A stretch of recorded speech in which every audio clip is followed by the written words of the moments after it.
So Shane, we have just played the Overwatch closed beta, and what are your impressions on it?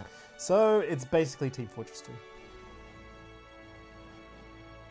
Well, it's a little bit more than that, isn't it, Shane? It is a little bit more than that because it's got a little bit more specification into them. The classes are more, I guess, based on actual roles. Yeah. Where I guess you had your 3 roles in the actual Team Fortress 2, but this has got 4 roles, and they feel very much filled into their roles. You can't really do much as a tank for damage and stuff. And the game will notify you as you're selecting your hero, like whether your team is short on defensive characters or has too many snipers or no support characters, which is going to be 99% of your games.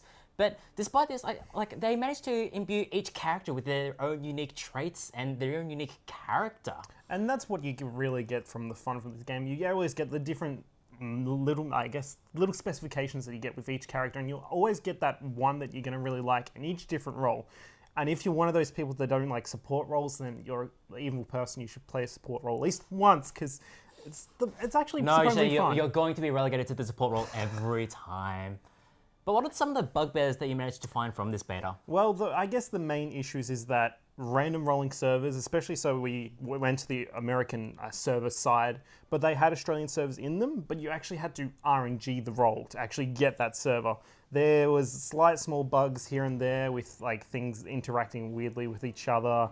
There was just server breaking sometimes, but hopefully all of these things should be fixed once it's released. And on a grander issue though, we are still talking about a multiplayer only shooter. Yes. And you're either going to have to commit all the time to it and have your friend circles, or you're just going to forget about it after a couple of hours. But right now though, Overwatch does show a lot of promise. Especially with a lot of the other games that come out just last week with their open beta.